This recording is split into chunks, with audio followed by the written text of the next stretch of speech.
Welcome, everybody, to the Cover 2 podcast. I'm Nick Nenad. And I'm Jared Smith. Hey, guys, we have a giant show for you. That might even be an understatement. So much news has happened since our last podcast. Obviously, if you follow baseball at all, you know the Miami Marlins situation where we have an outbreak with the team, our worst fears of any of these sports during the coronavirus. We will get into that and all the teams affected, what the MLB has chosen to do. And we also, of course, have the NBA regular season, the 8 games that they're going to play to finish seeding and make sure all the right teams get in the playoffs. That starts this Thursday, so that's a big deal. We will preview kind of what we expect, and we will have another podcast later down the line to officially preview the playoffs once they have the 16-team seeding like normal. And we will also, before that, get into the Lou Williams situation. Your boy, man. Your boy. I'm donning his jersey today. Above, but I don't condone his actions, but we will get into that later. It's the only Clippers jersey I have, unfortunately. So I got to rep the team, and you'll see why I am repping the Clippers.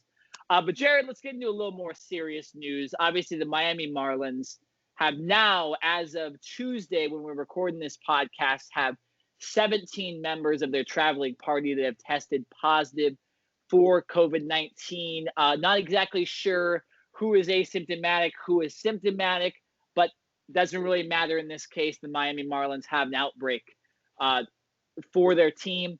This is affecting 4 different teams with scheduling. The Miami Marlins will not play an MLB game until at least Sunday, and possibly longer. Every single one of those games postponed. And like I mentioned, 4 other teams that we'll get into later are affected by this, and schedules are getting rescheduled.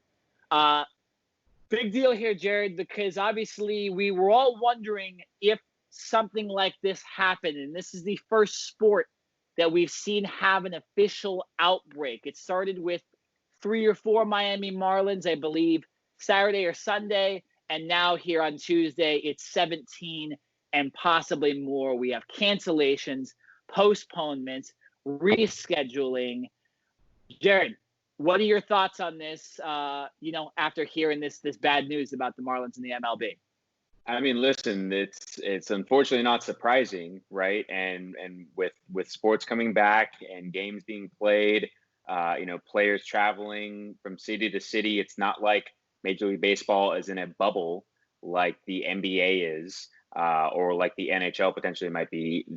Baseball teams are still traveling from city to city. Now, the restrictions are limited to where, if you're the Angels, you're potentially, or for the most part, you're only staying on the West Coast. It's not like you're traveling all the way to the East Coast or anything like that. So the travel is a shorter distance. But still, as we've seen, the Marlins, unfortunately, had an outbreak. And now we have 17 players and coaches combined that have this virus. And it's, baseball came out and said that they were prepared for an outbreak. My question is, how many teams is it going to take for baseball to stop playing games, right? Because we're at 1 right now, and they've already had to postpone them for at least a week. But if it comes out in the next couple of days that Philadelphia or any other team has an outbreak as well, I mean, what's the cap? Because there can only be so many teams that have an outbreak, and there can only be so many postponements before Major League Baseball has to just say, okay, we have to stop playing games now, because there's too much reshuffling and restructuring and all of that. So, as much as first and foremost, I hope that those Marlins players and staff members get well, get healthy. Hopefully they're asymptomatic, so they don't have any symptoms at all. But if they do, hopefully they get healthy. And second of all, I want to see them back on the field. But here's my thing. I'm looking at the schedule right now, and they are their games are postponed up until Sunday, August 2nd. Now, I have the coronavirus. I had to quarantine for 14 days. So these Marlins players, unless they're, under a different guideline than I am, last time I checked, we're all human here, they have to quarantine for 14 days as well. So, I've heard rumblings of, I don't know if it's minor league players or like a B squad coming in to fill in for them, but maybe you can fill me in a little bit, because Yeah. I'm kind of scratching my head as to how the Marlins as an organization are going to get back on the field as early as Sunday, when all 17 of those players and staff members are going to have to quarantine for 14 days, which means they will be out for at least 2 more weeks. I mean, help me out here. Yeah, well, I think the whole reason that the MLB did a 60-player taxi squad is just in case there was an outbreak. So officially, there's 43 other guys that will be able to play, which is more than enough as far as a roster goes. You can play up to 30, and that would leave 13 extra players, even if the 17 players are having to quarantine for 2 weeks. Yes, does that end up turning into a bunch of minor leaguers? Correct. But in the essence of things, MLB teams are supposed to have their rosters a little deeper than normal. Unfortunately, the Miami Marlins are one of the worst rosters in the league. So this roster that they're going to put out by Monday, if they do in fact play games, is going to be an awful one. And I think another reason why the MLB postponed their games until Sunday is because they wanted them to be able to go and sign legitimate players. Guys that have played the MLB before. They don't want to have to throw out some 18-year-old pitcher just because of the coronavirus effect, right? It's not fair to the Marlins that just because they have a bad roster, they then have to throw out a bunch of players because of a bunch of positive coronavirus tests. These players are injured. I'm actually gonna check that and dispute that and say, well, it's their fault for fielding a bad roster. Like, how about your farm system is better, and how about you produce better players, and then you won't, obviously the coronavirus is something of itself, but if you field and have a better farm system, then you will have guys to replace. So that, in my opinion, is not Major League Baseball's fault. That's the Marlins' fault for just not building a good team. Take the Yankees last season, for example. With how many injuries they had, they still ended up winning the AL East. I think they had like 17 injuries, right? So they essentially had what the Marlins have right now, and they were still able to almost win 100 games or even win 100 games and go on. So you're correct. It's not MLB's fault.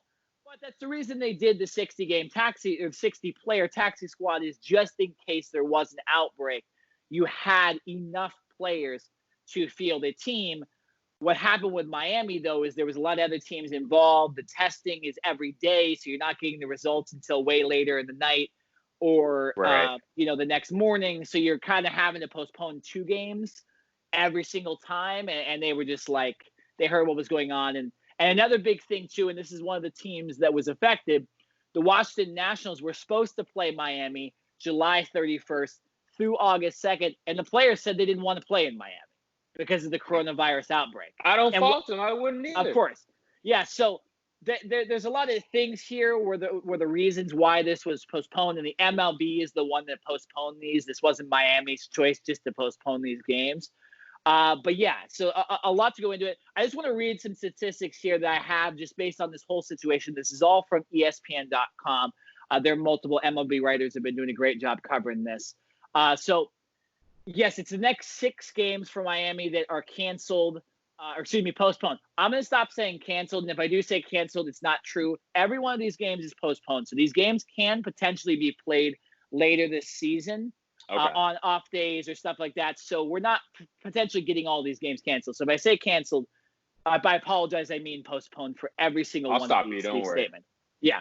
So the other teams affected besides the Nationals were the Yankees, Phillies, and Orioles. Interesting move here is the Orioles, who were scheduled to host the Marlins in a 2-game series starting this Wednesday, instead will host the Yankees Wednesday and Thursday, who were supposed to host the Phillies. The Phillies, because the outbreak happened in Philadelphia, where Miami was playing them, they just postponed their whole series against the Yankees, and their next game will be July 31st against the Blue Jays. Interestingly enough, who still haven't even figured out fully how they've gotten their Buffalo field intact. If you don't know that situation, the Toronto Blue Jays weren't allowed to play in Canada, yada, yada. Now they have to play in Buffalo. Just a crazy circumstance there. And so all that has happened. Marlins have moved the daily testing and will remain in Philadelphia during this entire situation. And also, here's another interesting note. This does answer a question that you asked in your statement, Jared. It was about testing with the other teams. As of or since this past Friday, which is the latest report on coronavirus tests, besides all this Marlins stuff, the MLB had conducted more than 6,400 tests, and there were no new positive results for COVID-19 among on-field personnel from the other 29 teams besides the Marlins as of today. So there is not an outbreak in Major League Baseball. There is just an outbreak in the Marlins, which is the best case scenario and the reason why they are continuing the season. Thoughts on that, Jared? The fact that we don't have an outbreak and that somehow we avoided other players from the Phillies specifically getting the virus. Right. Do we know like how the first Marlins player to get the virus, how they got it? You know, was it on the field? Was it in the hotel room? Did someone go out to get a snack? You know what I mean? Like where in the city somewhere? I'm not that up to with when the coronavirus, you can test positive. I know you can have the coronavirus for a couple days, but not actually test positive. I believe you don't test positive the first day you've contracted it. I think that's true, right? If I'm wrong, please forgive me. But from what's interesting here is obviously we all know about Florida. Florida's open. They have a lot of cases right now. They're one of the outbreak states. But based on the data, this happened in Philadelphia, which is interesting, and that's the reason they're staying in Philly. So it probably was the hotel, considering that Philadelphia, the Phillies, none of the players had tested positive. I think it was one staffer or something along the lines of that, but it didn't have to do with this Marlins situation. So yes, there is the chance that tomorrow, Wednesday, maybe some Phillies players test positive. But as of right now, it's not looking like that. It's looking like this happened with the Marlins. The players that tested positive did not play any of the games. And fortunately, we avoided it. But yeah, what those Marlins players did, I don't know, and it has not been disclosed. Yeah, we're very lucky on that front. And listen, this just popped in my head right now. If you're any other team, right? If you're Philadelphia, and you've already mentioned the Washington players who have come out and they took a vote and said we don't want to play, at least not against Philadelphia, and I don't blame them, right? And whether that's on their own account, whether they have a wife and kids, and I mean, you know what I mean? Like, if I'm the wife of one of these players, I'm like, hell no, you're not playing. Like, I want you coming home. This, as much as you want to play and get paid and collect that paycheck, this is about the health and safety of you. And then obviously when these players go home, they're going home to their wives and kids and families. So this is, like I said, not surprising that we have players from Washington that didn't want to participate and are now getting that time off. Here's my thing. Are we going to get a snowball of other teams and other players that now decide, hey, you know what? I'm not so sure if I want to, play the Marlins. Like say the Marlins do field a team starting next Sunday or Monday, right? Yeah. I would still be a little skeptical if I'm a player going up against that team because, okay, there's 17 players and staff members that have contracted the virus, but those 17 players are more than likely around the rest of the team, right? So even though the rest of the team is getting constantly tested every day, I'm still going to be a little skeptical of going up against the rest of the Marlins. If you understand what I'm saying. I mean, what I assume happened here too is that when there was the original 4 players, which was a lot more than any other team, happened this past weekend, and then their games got canceled after early Monday's announcement of the fact that we had an outbreak. I believe it got up to 12 or 13. Now it's 17 after more recent testing, with one other person testing negative as well from the original 13. I believe this team has been like severely quarantining. Like the players aren't interacting with each other. So I think by now the players that did test positive for the coronavirus have been even away from the players that won't. So by the time we get to Sunday, Monday, I don't believe they would have interacted with the guys that tested positive. So I believe they would have to find another way to contract the coronavirus. But with them quarantining, it's highly unlikely, right? They're almost in their bubble right now, if you look at that. So I personally don't believe that when we have games Monday or Thursday, whenever they play the next game, that the players that would be playing in those games would have the coronavirus at that point, because I don't think they're around the guys that were, and I don't think they have been for a while. But yeah, again, it's a lot of unknown information, and I don't even know if we're going to end up getting it either, because I mean, how are they even reporting? Like, these guys are testing positive. They're not really talking to these guys either, right? They're somewhere else. So very interesting. I just mentioned bubble too, and I just want to have this as the last topic before we move on to some NBA news. If you guys are wondering and you're kind of thinking, well, hey, the MLB is now having an outbreak just as the season's starting. The NBA starting tomorrow. The NHL starting this weekend. We have the MLS, all this stuff. What is going to happen if this happens in the other sports? Here's some very interesting information. In the recent testing for the National Hockey League, July 18th to the 25th, over 4,000 tests, 0 positive tests. That's a bubble in Canada. The National Women's Soccer League had 0 positive COVID-19 cases during its month-long Challenge Cup, which was their championship. The MLS has had 0 positive COVID-19 cases in the 2 weeks they've been playing their season at Orlando's Disney World, just like the NBA. And per the NBA's most recent testing announcement, 0 players have tested positive. So far, what it's looking like, Jared, is the bubble system works, and maybe this system with MLB is a little more sketchy than we even thought, and these hotels they're going to and these situations they're in. I do expect something else to happen in the MLB, and I do not expect anything really to happen unless a player goes rogue, which we will talk about in a second. Certain Clippers player. Jared, I can't control my guys. You know, I don't know what's going on. But so what are your thoughts on that? The fact that all of the other bubble sports, 0. Like, we're not talking about anything here. What's your thoughts on that? Yeah, no, you're right. The bubble seems to be working, and the players seem to be buying in to what's going on. Right, they're not trying to escape the hotels and go out on their own, unless it's an excused absence. We've seen multiple NBA players so far. Zion Williams, Lou Williams, supposedly, who we're going to talk about in a minute, had an excused absence. Patrick Beverley for the Clippers also had an excused absence. So that's different than just saying, hey, I'm tired of eating the hotel food. I'm going to go out and get a burger, right, at Shake Shack or something like that, just making up a random place. But yeah, it seems like these athletes and these teams as a whole seem to be buying into this process. And obviously the results are showing.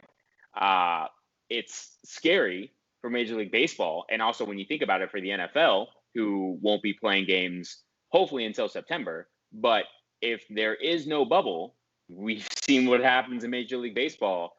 The potential is there for the NFL to have these same types of cases, a potential outbreak within a team or multiple teams without that bubble. And we've already seen today a number of NFL players come out and opt out of the league. Right. And so another question to you, and I don't know if this has even been brought up yet, is now that we've had this outbreak with Miami, if you're a current Major League Baseball player, right? Obviously the season's already started, do you have second thoughts about even playing? Do you say, what if you have a baby on the way?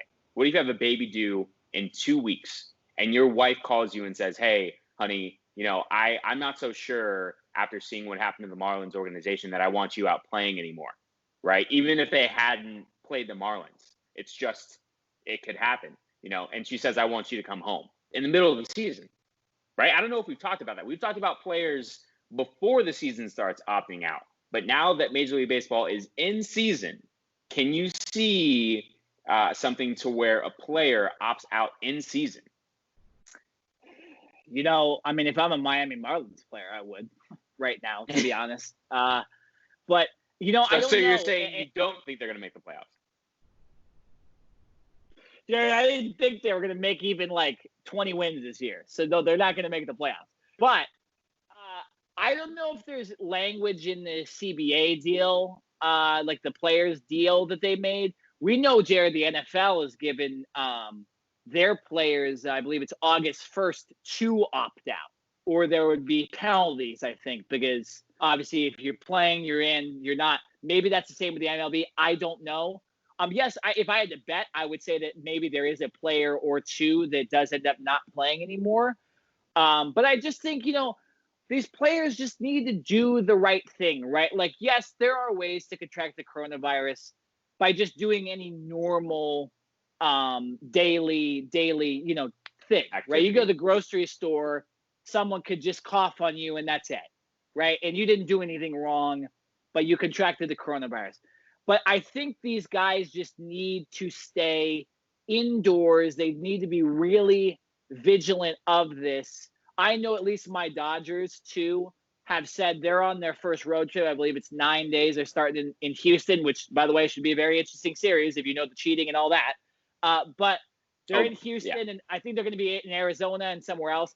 And the players have said, we ain't going anywhere. Like, after what this Marlins stuff, we're not doing anything. There's going to be a lot of video games, a lot of in-hotel food, and they're going to chill and essentially go to the park and come back home, right? So I hope that every other team, the 28 other teams, and the Miami Marlins as well, at least the players that haven't contracted it, really take this seriously and understand that, the season's at risk and people's health is at risk too. So I really hope these players, who I expected were doing a good job anyways, because hadn't had a lot of tests coming up to this Marlins situation. I was expecting they were doing well. I really hope everyone just locks it down, no pun intended, and just, says, hey, we need to finish the season. We all want to have fun here. We all want to make money. Let's not let stupid decisions hurt us. So, yeah, let's hope not, because in my opinion, one more outbreak by another team, and I think it's a wrap for Major League Baseball. I said this in the beginning. I'm not sure if there's a cap as far as an amount of teams that have to, come out with an outbreak before Major League Baseball says, okay, we're done. But we've seen 17 players in just a few days for the Marlins. So if another team comes out, I think that's bad news bears for the entire Major League Baseball. Yeah, Jared, I'll be honest. Yesterday, Monday night, I was like, I think this season's getting postponed. Like, I was like, I think it's moving. Like, I don't think they're going to cancel it. I think they're just going to move the season back 2-3 weeks, right? And just figure out. I mean, there's no fans, so like, what's the big deal about moving the season back? To be honest, but come Tuesday and there wasn't an outbreak from the other teams, and the Marlins didn't have like 25 other players test positive. I was like, okay. But there's still an uneasy feeling in my mind just about a bunch of stuff about this, just because you don't like to see this, and this was our worst nightmare as far as sports go. But I do love the fact that the bubbles are working, because I think, if baseball is going to go, we got basketball and hockey starting, we got the NFL starting as soon as they're going to really start. And obviously, if you're an MLS fan, you love the fact that that's going on too. But yeah, let's hope so, man. Because I'm wearing my Angels cap, which I haven't worn in a long time, and I was a little skeptical of even wearing this cap, because the Angels have started 1-3, and it has basically been the same old song and dance. They can hit, but they cannot pitch. Shohei Ohtani did not record an out in his one and only start this year, which was on Sunday. And so it looks like the same old Angels. And so, you know what? I'm actually going to take this cap off because I can't even stand wearing it anymore. I was so excited for the season to start. And, even guys like Mike Trout has kind of been in a slump. I know he hit a home run a couple of days ago, and they're not at full strength. They don't have Anthony Rendon. I just had to throw in those Angels for a minute and kind of throw some shade at them to say that even though I'm still a fan, and I did rep them for a minute, I don't have to rep them for this entire show. And I want to see this sport continue, but the Angels they really got to start playing better. I'm glad that this isn't we're not talking about games, because I would go on a longer rant, but I wanted to throw that in there for a minute just to say that I am watching these Angel games, and so far I am disappointed. Yeah. Oh, well, no Anthony Rendon so far in the lineup, but yeah, it's essentially the Mike Trout show so far. Like nobody else is doing much except David Fletcher. Shout out David Fletcher had a five bat hit streak as well. And my Dodgers lost 2 games to the lowly Giants, so I ain't too happy either, Jared. But 16-team playoff, right? A little easier to get in, but it would feel even worse if you didn't get in this playoffs than it normally would, right? So very interesting stuff. And yeah, Jared, I was hoping we could talk about all that stuff too, but unfortunately, this Marlins situation happened. But we're going to move on from that and get into another sticky situation. This is, we talk about players not following the rules and potentially hurting leagues. There was no better case than Lou Williams this past weekend. Going out of quarantine. It was for a funeral. He did attend that funeral. But unfortunately, a photo came out of Lou Williams by rapper Jack Harlow of him at Atlanta strip club. I believe it's called Magic City, with the mask on, apparently eating wings.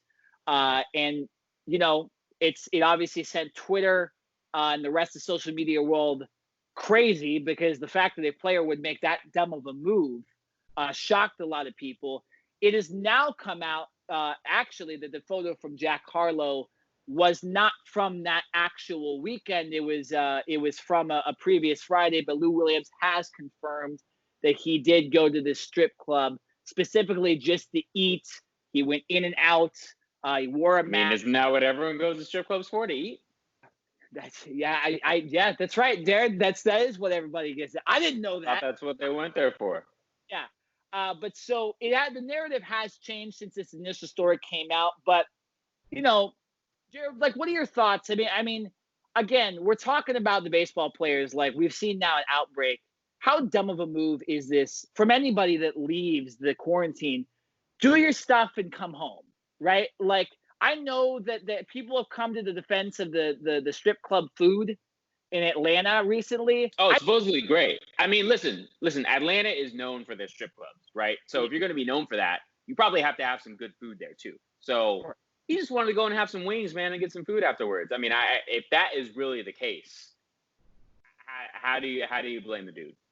That's the same thing with me too. Like, I looked at this originally and I was like, that's incredibly stupid, because if they're actually partying in there and it's a normal club atmosphere, yeah, we can't be doing that. But after hearing this most recent news, yeah, if he was getting food, let's not allow the social media mob to like suspend a guy for multiple days, right? I think they're investigating. He was placed on a 10-day quarantine. He'll miss the first 2 Clippers games, including the first game against the Lakers.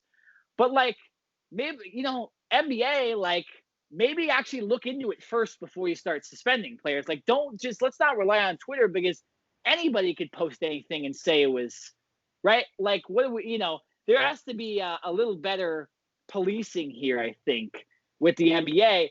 Although I do think, like, hey guys, maybe stay out of the places that are clubs, even if the food is great, right? Go to Chick-fil-A, go to In-N-Out, go to a nice sit down restaurant and get takeout if you really want it. But like, man, not the same, man. I know. Well, and what's interesting, Jared, too, is that I'm reading this ESPN article, is that Alex Caruso left the quarantine, or he was going to leave the quarantine for a wedding that was attended by over 100 people, and he skipped it because the NBA would have suspended him potentially for 2-3 weeks because of how many people would be at that. So it was his sister's wedding too, not just any wedding. Yeah, I mean, like, man, if you're like brothers in the NBA, why are you scheduling your wedding during the bubble too, right, Jared? Like, what do you? I mean, I get it. Wow, I did not expect you to flip that and go and get mad at the bride. Hey, I mean, to look at it. I'm a Clippers fan, but I can appreciate Alex Caruso and what he does for that team. It's Caruso mania out here. And I love the fact, like, this narrative of like, man, this guy's just a baller. He skipped his sister's wedding, but like, I mean, if I have a family member that's having a wedding, like, move it. What are you doing? I got to win a championship here. I can't worry about your wedding, right? Like, they probably had their wedding scheduled for like June or July or something. Or no, I'm sorry. They probably had it scheduled for like March or April. And then they had to get it moved to now. So yeah, everybody I know has moved their wedding. That's why I'm biased about it. Everybody I know that had a wedding scheduled during around this time or even this year has moved it back. That's why I say Mrs. Caruso or Mrs. whatever she's going to be named, because obviously the women changes their name.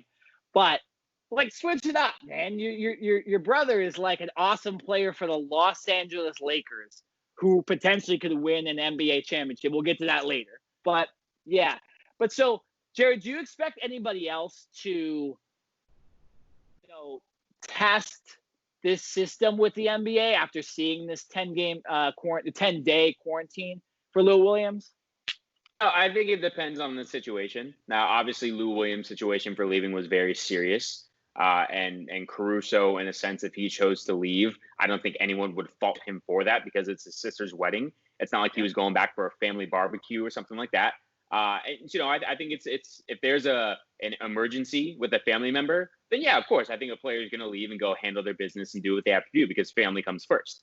If it's a situation that can be handled without them, then I think most players will choose to get it figured out, have another family member or friend or whatever the situation is, get it taken care of, and stay within the bubble. So every situation is different. I can't sit here and say, players aren't going to or players are going to leave.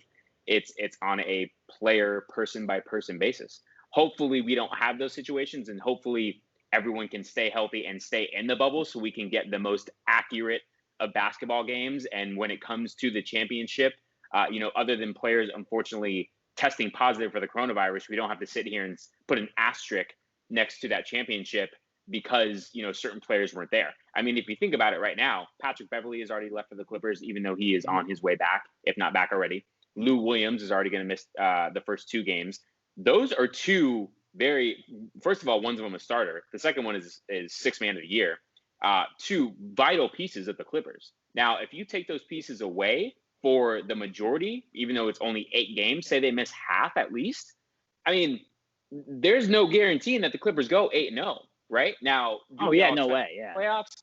Yes, of course. But not having those 2 key players is going to be a huge blow. One of them is a defensive stopper, and the other one is an offensive threat that can get his shot up at any point in time.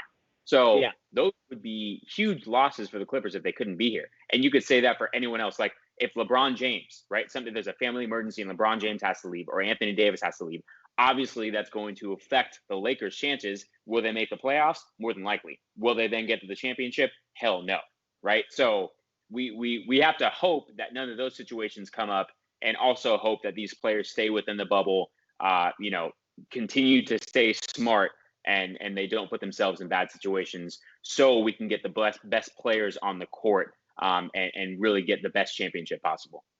Yeah, 3 things really quickly to what you just said.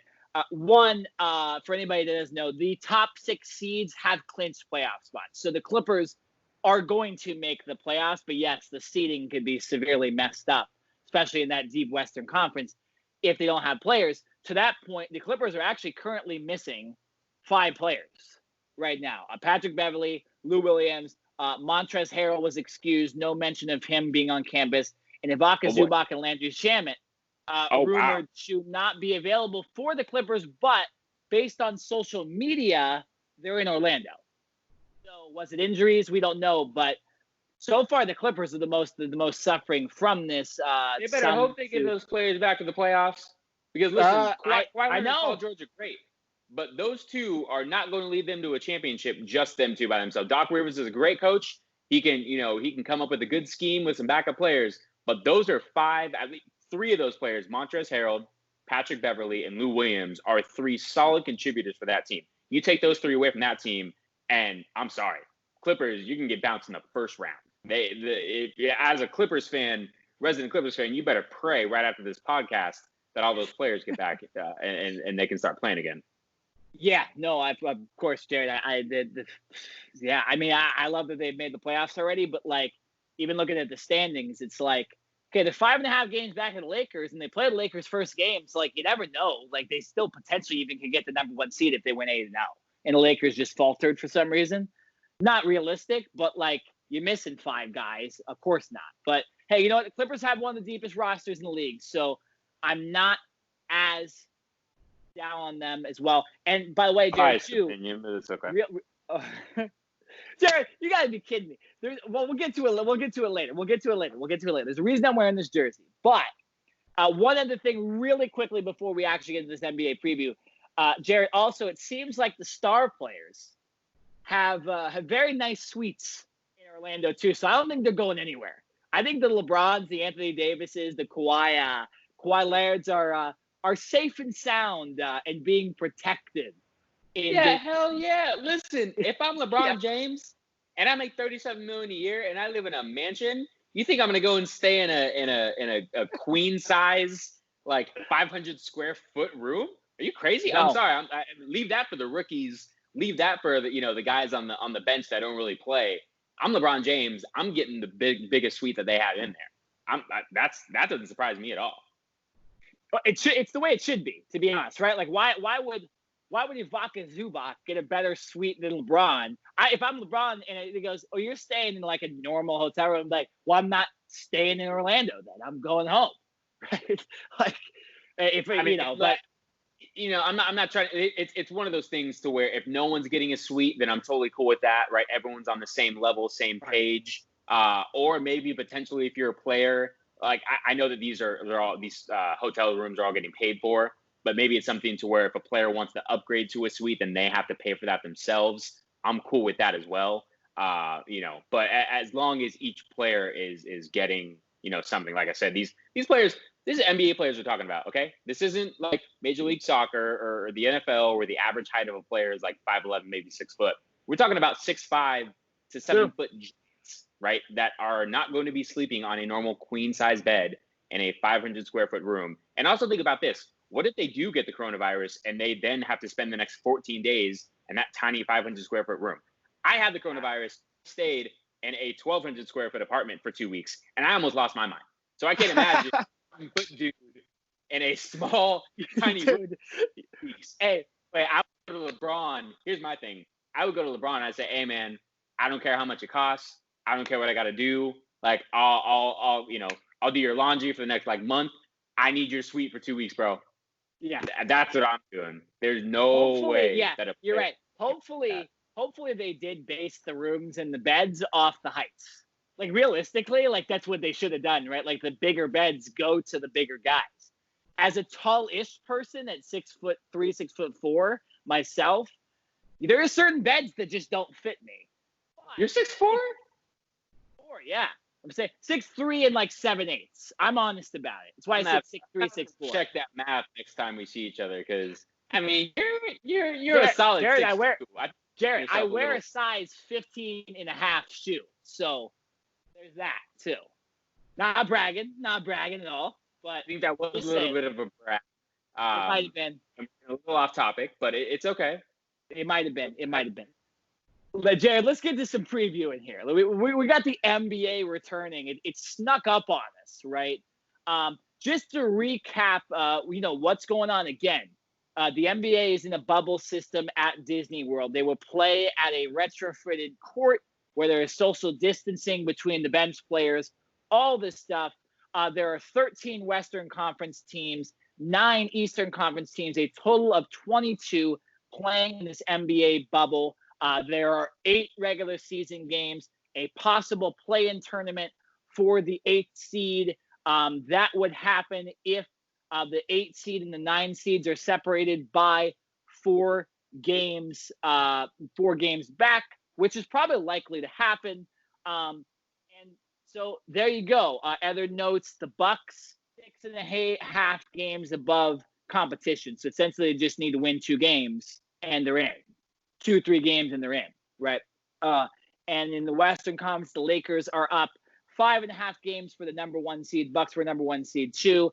They do play the number 2 seed Clippers, but yeah, essentially they have to just win half these regular season games and they are in. The rest of the teams, though, it is up for grabs, as much as up for grabs is expected here, and that's what's going to be really fun about this.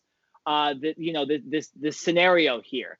The teams that are in this, once again, it's the Bucks, Raptors, Celtics, Heat, Pacers, 76ers, Nets, Magic, and Wizards in that order in seeding. And then in the West, it's the Lakers, Clippers, Nuggets, Jazz, Thunder, Rockets, Mavericks, Grizzlies, Trailblazers, Pelicans, Kings, and somehow the Suns. That, again, is also the way it is currently seeded. Top 6 teams in each conference, like I mentioned earlier, have already clinched playoff spots. Everybody else is playing for grabs. Jared, your first thoughts? What do you think is going to happen? And what are your thoughts on the NBA restarting this week? Well, obviously, I'm excited, and I think we have to preface this by saying, we've seen what's happened in Major League Baseball with the Marlins, like we just talked about. First of all, let's hope that there's not an outbreak, right, within the team. Let's hope that the bubble continues to work. Let's hope the players stay healthy on the court with no injuries and that players don't contract the virus. Because in basketball, it is different than other sports to where in the NBA, one player can really make or break a team. You take LeBron James out the Lakers, even though they still have Anthony Davis and a bunch of role players, LeBron James is the king of that team, right? It's different in baseball where if a player goes down, whether it's an injury or the coronavirus, usually the rest of the players can kind of make up that lack or that loss of that one player not being there. In the NBA, it's a lot different. You take Giannis Antetokounmpo off of the Milwaukee Bucks, and that team looks pretty average to me, right? So first of all, let's hope that these teams and players stay healthy, and like I said, we can have the best possible outcome, most accurate outcome for these finals going forward. And it's kind of, you're right, there is a lot of gray area when we get into the lower seeds, and we're not sure who's going to get in. But I just want to focus at the top because in all reality, we're looking at the Lakers, the Clippers, and the Bucks as clearly the 3 best teams, the Lakers and Clippers in the West, the Bucks in the East, as the most legitimate teams to make it to the finals and have the best chance at winning a championship. So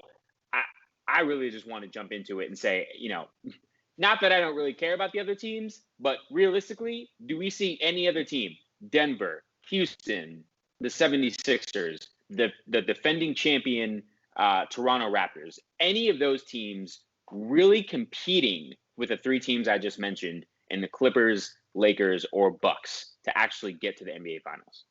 Well, I'll say this. I mean, Jared, of course, we don't want the coronavirus to affect anybody, but that could be an effect, right? Like, if there are guys the key guys on these top teams that get the virus, yes, that could happen.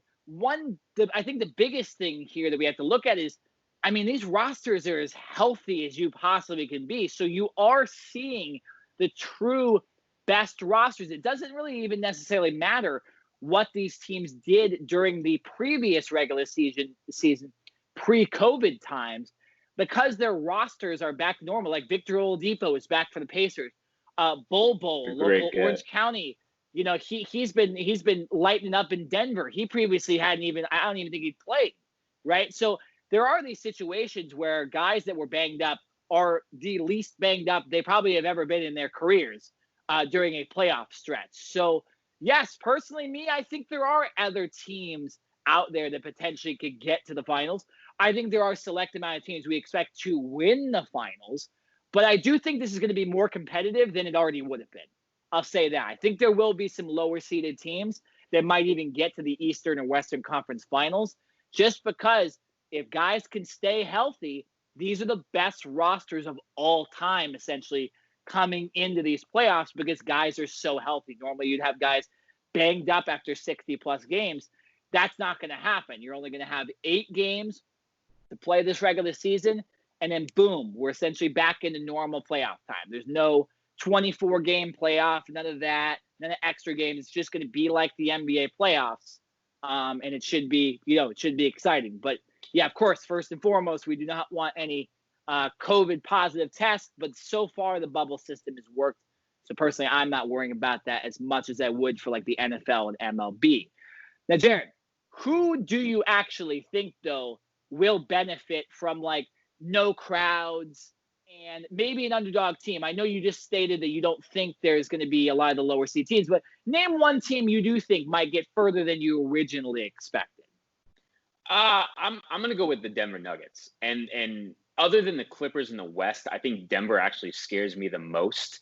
Now we'll see if Jokic is. Now there's been rumblings that he might not be ready, and coming into the bubble before the games were actually played, it was unsure if he was going to actually be there to begin with. It looks like he is now. But you've got Jokic, you got Gary Harris, Michael Porter, Jeremy Grant, who came over for Oklahoma City, Bol.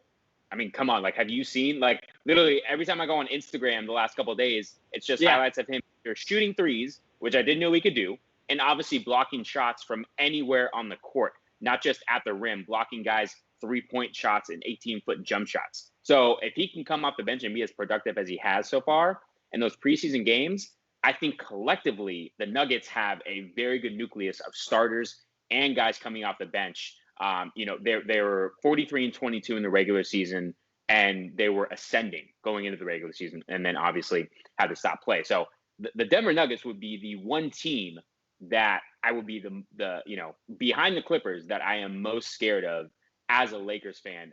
Basically the biggest threat to them coming out of the Western Conference.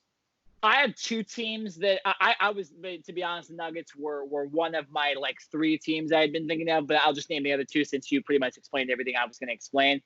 I got the Houston Rockets and Boston Celtics. The Celtics are a lot healthier than they were during the regular season.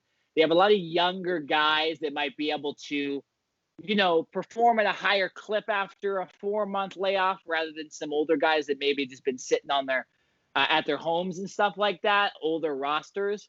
And I think the Houston Rockets, healthy Russell Westbrook, healthy James Harden, it's obviously one of the best combos in the NBA. That's a dangerous team. But in relative looking at this, it does really depend on seeding. We know, Jared, that the NBA, they don't do, hey, the 1 seed plays the lowest seed. It's a bracket style. So the 1 seed will play the 4-5 winner, and the 3 seed will play the 6 like. So there's a lot of interesting things here, and teams like the Clippers and teams like Denver don't want to be the 4th or 5th seed, because you know what that means. You're probably going to have to play the Lakers, right, in the second round. And that's obviously a daunting matchup, right?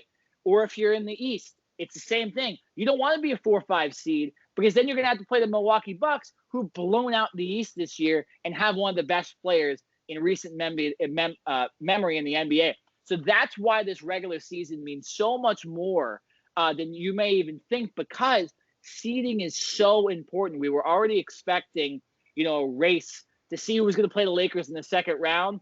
And man, like you were talking about, if the Clippers, like if they're missing all these guys, might as well get 6th seed or 7th seed.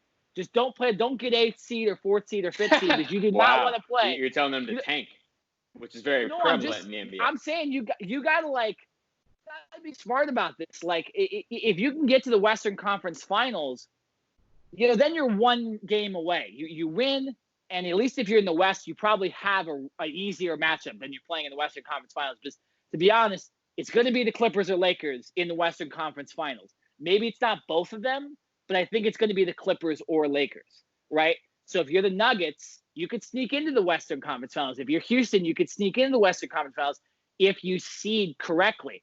Obviously, the best way to do that is just become the 2nd or 3rd seed and not be the 6th or 7th. But, if you got 1 game to go, maybe play James Harden like 20 minutes if you're the 5th seed, right? And be like, let's not play the Lakers in the first round, or let's not play the Clippers in the first round, right? So a seeding does matter. In an 8-game gauntlet, I really think this is going to be super interesting, because teams, it is going to be hard to tank, and it's also going to be hard to catch up to a lot of teams. Yeah, you're spot on about the seeding and all of that. I just look at Boston and I see Jason Tatum and Kemba Walker, and I go, where's the rest of the offense going to come from? I know they were 43-21. They do have a good nucleus of players coming off the bench, but I still think, and this goes back to last offseason when they lost Al Horford, they really lost that veteran presence, and they lost the kind of their glue guy, right? And so even though they've played very well in the regular season, and now coming off of this scenario with coronavirus, how are they going to respond with only having 8 games to really get themselves back into gameplay, and then have to jump right into the playoffs? So I know you mentioned the Houston Rockets as well. And yes, I think both of these teams, Boston Celtics and Houston Rockets, are well put together teams. Do I think they have a realistic chance of making the finals? I don't see it, because I don't think they have each of those teams. I don't think they have enough star power when you're talking about going up against Milwaukee in the East, and when you're talking about going up against the Lakers or a healthy full squad Clippers. I don't see the Houston Rockets or the or the Celtics having near enough of the firepower to be able to go up against those teams. Yeah, well, the one thing you say about veteran presence is Jared, you got to remember, this is like, it's such a different type of season because there's no fans. So like I don't even think personally the veteran presence thing matters nearly as much as like crowds on top of you from the visiting team, stuff like that. Like you feel pressure from your own fans. Like, yeah, they're watching on TV, but it's not the same. So I do think the more skilled teams actually have a better chance to make it further in these playoffs, rather than like the veteran presence meaning much more. That's just my personal opinion. I just think a veteran presence means a lot more when the atmosphere is different, when the crowd is loud or your home crowd is yelling at you in Philly. You know, the 76ers should take advantage of this. You don't got all these guys cussing you out every time you lose a game, right? All these fans. Or if you're a Boston, say with the Boston Celtics, right? True. They're actually escaping both a home disadvantage in some ways and a road disadvantage by being in this bubble. Whereas a team like the Clippers that doesn't have nearly as much fanfare as like the Lakers in LA, and their games just aren't as fun to be at necessarily, and the crowd isn't on them, they're also, I believe, going to flourish too, because there's just no stakes from fans in the atmosphere, right? So I disagree with you a little bit that the veteran presence means so much in this quarantine. Yes, every other year, 100%. But that's why a young team, Marcus Smart, Jason Tatum, Jaylen Brown, Gordon Hayward, I think they might be able to sneak into that Eastern Conference Finals. And then you go toe-to-toe with the Bucks, who I believe will be the number one seed. And you just try to figure it out and maybe hope someone gets hurt, one of their top players, right? But like, so very interesting. And then like you said about the Houston Rockets, I think it's about seeding. Like, just seed into playing the Clippers or the Nuggets. Like, I would not mess with LeBron on the way to a championship. I think when you look at I just think LeBron's going to find a way to get to the Western Conference Finals. And it's roster versus roster. Like, I think, you just try to win it out, but it's going to be entertaining for sure. But yeah, I do think personally a younger roster might actually help in this quarantine. Yes. See, listen, if I'm Houston, obviously you don't want to play the Lakers in the first round. And after what I said about the Denver Nuggets, I don't want to play the Nuggets either, right? If I'm Houston, I think I have a better matchup against, now, seeding wise, currently this wouldn't probably be able to happen, but you're better off going up against the Utah Jazz or the Oklahoma City Thunder in the first round, kind of getting your legs underneath you, and then gearing up for a second round matchup against the Lakers or the Nuggets. I'm sorry. If Houston has to go up against the Lakers or the Nuggets in the first round, it might not be a sweep, but Houston's only getting one win. Listen, we've seen it. James Harden in the regular season, I agree. Is like he's one of the best regular season players ever. He's like Clayton Kershaw in baseball. In the regular season, the dude is absolutely dominant. And in the playoffs, it's this one-on-one basketball. He dribbles the ball for 20 out of the 24 seconds in the shot clock, and then he puts up a three, right? And in the regular season, those typically tend to hit. In the playoffs, he goes 3 for 30.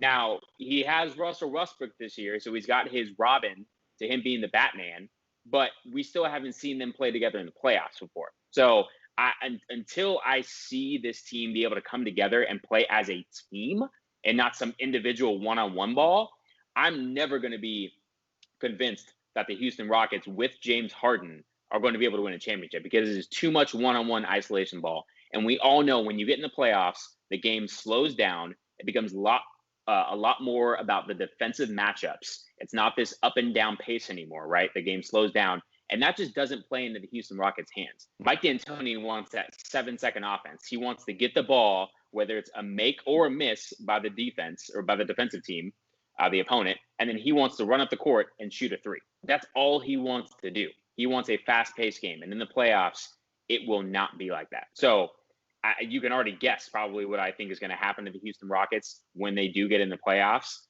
They're more than likely going to get bounced out in the first round. Man, we couldn't disagree more. Like I just think that like a healthy Russell Westbrook and James Harden it's dangerous. You know, like Russell Westbrook, remember like how hard he plays during the regular season. He's had 4 months off. He's essentially had an off season. And I just think Russell Westbrook is even more dangerous than normal. And he's the guy to rely on rather than James Harden because of that playoff non-success. You know, you mentioned you low blow about Kershaw, of course, from you, Darren. But it's not a low blow when it's the truth. That's why us Dodger fans want to rely on Walker Buehler or last year Hyun-Jin Ryu in the playoffs because we were like, okay, let Kershaw take the pressure off him, make him the second or third pitcher of the playoffs, not the first, right? And so I think to use that same logic with the Rockets, if you're a Rockets fan or your coach Mike D'Antoni, let Westbrook give you it, right? Like let Westbrook be the guy in these playoffs. I just think a healthy Westbrook might be one of the best NBA, like top 5 in the NBA right now. Normally he's been wasted during the season because he plays so damn hard trying to get the stats and trying to get the MVPs. With all that rest, I think he's going to take the best out of this quarantine. I like that argument, and I hope you're right because I am a Russell Westbrook fan. Right, I love the way he plays. His energy and game is off the charts. Right, there's no one that brings more passion and tenacity on the floor than Russell Westbrook. I just look at James Harden and I say he doesn't show up in the playoffs, man. And you know, it's when you got to go up against these other giants. If the Clippers are healthy at full strength, nope. The Lakers, nope. Denver Nuggets, nope. Yeah, if they don't play those 3 teams in the first round, they can probably get out of the first round. But eventually, they're going to have to go up against one of those 3, and it's going to be 9-9. I'm sorry, man. Listen. I want to like Houston. This is nothing against James Harden personally. I'm just telling you, when I look at the stats, that's what I see. I see a no-show, a N/A in the postseason. He doesn't show up. Doesn't happen. It's you have a case. James Harden has disappointed me personally in those years where everybody was cheering against the Golden State Warriors and Harden went like 1 for 30 in game 7. I don't remember exactly the stats, but like that whole team didn't make threes and Harden specifically sucked with a capital S and maybe a capital U and a capital C and a capital K and a capital E and a capital, like it wasn't good. So I agree with you on that. Thing, Jared, like obviously entire coronavirus pandemic, we go back to Rudy Gobert and Donovan Mitchell as almost the original people to get the coronavirus that were high profile. The NBA was canceled and essentially everything has gone to hell since then.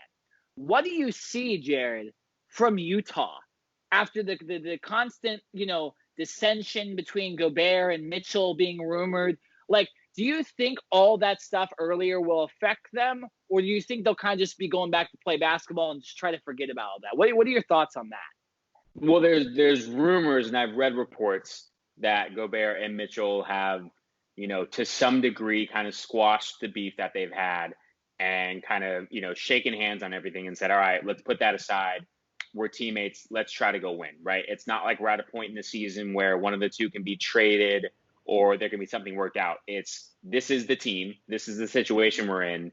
We either come together and go try to fight and win, or we're going to crumble and it's not even going to take another team to beat us. They're going to beat themselves because they're not going to be focused enough. So I hope those reports are right and that this Utah Jazz team can come together from this. And that's one standpoint. From an actual basketball standpoint, even though they're only a game and a half behind Denver, and they have had a nice season, I don't see this roster as a whole with enough depth to be able to withstand a 7-game series against the Lakers or Clippers. They do have obviously good pieces. They've got guys like Joe Ingles, who's just so underrated. He's probably one of the slowest players in the league, but he plays at his pace, right? And somehow still gets up shots and still plays really well. And then, we all forget about Mike Conley, who was traded from the Grizzlies. So they do have some nice pieces on this team. irregardless of the situation with Gobert and Mitchell, I don't see this Utah Jazz team with enough firepower to be able to kind of withstand a 7-game series against some of these other juggernaut teams. And like along with Denver as well, specifically with altitude, like Utah's crowd, very, very intimidating. I think they lose a big thing in that as well. A little racist too. I agree. I'm not gonna. I mean, we're just talking about Russell Westbrook. Ask him about all that stuff. Not that that's right, but that is. I mean, that is something to look. That could play a factor. That can get in your head as a player, and that can be a negative effect on the court. So that is something that obviously they won't have to deal with. But in a regular situation, if you're playing in a playoff matchup in Utah, we've heard from players like Kobe Bryant, even Michael Jordan saying it is very tough to go to Utah and play in a playoff game. The atmosphere there is a lot of people have used great words about it and said outstanding, but we've also seen, like you said, with Russell Westbrook, some negative effects to that. So with Utah not having that home court advantage, we'll see how they fare. Yeah, no, it will definitely be interesting for sure. Jared, do we want to predict an NBA Finals here as far as who we gets in, or do we want to just wait for that to be our actual preview? Do you want to just say two? Listen, I can do it right now. Lakers in Milwaukee. Lakers the Bucks. And I don't know why it's got to be so difficult. Okay, I'll do mine too. And one of the reasons I'm wearing this jersey is because I think all these players will be healthy. I think when Lou Williams comes back, he will be awesome like he usually was. I think the Lakers have a deep roster, but the Clippers got the deepest. And I think Milwaukee will make sure they get their way through the East, and they will make it with Giannis. I think it's Clippers, Bucks in the finals. Again, no surprise. Yeah, that's preliminary. Obviously, we will do another preview, an official preview of what we really think will happen.